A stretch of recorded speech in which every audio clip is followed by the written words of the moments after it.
Imagine having an agent that you can ask questions about your database, and when you have the same question to ask, it doesn't exhaust your tokens, it doesn't keep burning your AI tokens. It just runs the query from the success of the previous query when you use the token initially.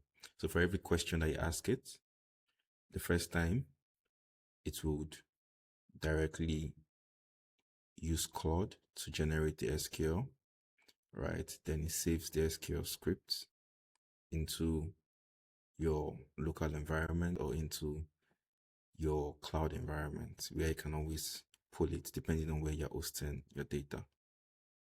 So let's run through this basically. You connect your script to ClickHouse, and ClickHouse is very easy to connect to. All you need is your credentials here, and you can get your credentials from the connect here. So you put in the username and you put in the password. For me, I already put in the password, that's why it's asking for a reset. So that's quite straightforward there. And for your API, in this case, I use Claude, and you can get your API key here from Claude. Instructions now to set this up, is in the README file in Git, and all you need to do is to update the env file with the Anthropic API key, ClickHouse credentials, and you're good to go. For this particular project, I prioritized using a fast model and also a cheap model because all we are doing is querying the database. We are not building, we're not doing anything complicated. So this is what the result looks like. Now, before we go to the result, let me quickly show you the table. So this is a synthetic table. All of this data was generated using Python. It's about 10,000 rows. And for the vitals, that's like the patient's results, was also generated using Python. Everything is synthetic. There's no PHI here. However, if you want to replicate this, I also put the Python script that you can use to replicate it. So this is the Python script to generate data, is what you can use to replicate it. So what does the outcome look like? This is what the environment will look like, and these are what the saved questions will also look like. So let's look at the data to come up with a good question. So looking at the vitals, you can see you're tracking heart rate. What else are we tracking? You're tracking SpO2. So we just ask, what is the average SpO2 for all patients? So what is the average SpO2 for all patients? Try it. So while that's running, that would be using the LLM. Other example questions that we can try are, what is the average heart rate for the condition? Which 10 patients are the lowest average SpO2 in the last 30 days?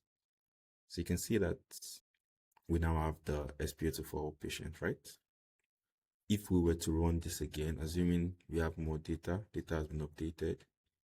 If we were to run this again, it's not going to be using the LLM to run.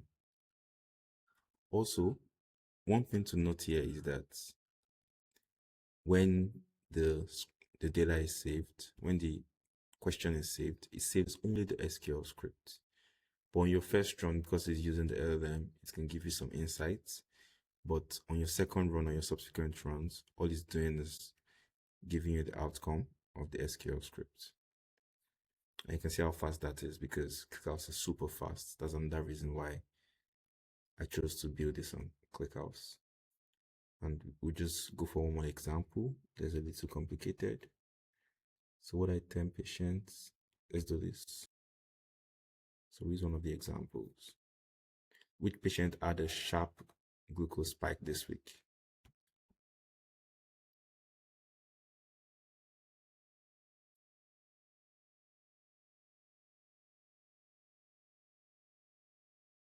Okay. And looking at that, we can see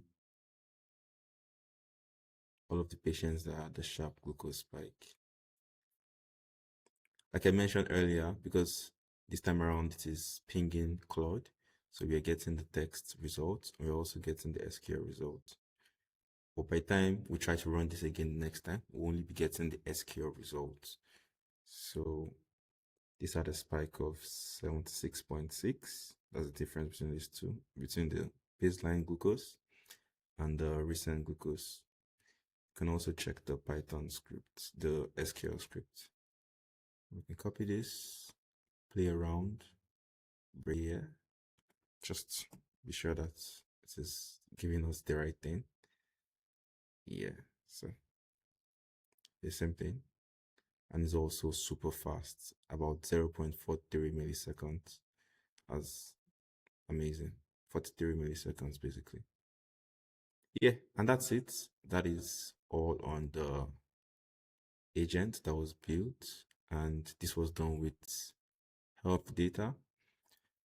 Next time I'll be creating similar for marketing data, and let me know if there are other kind of data you want me to play around. All right. Cheers.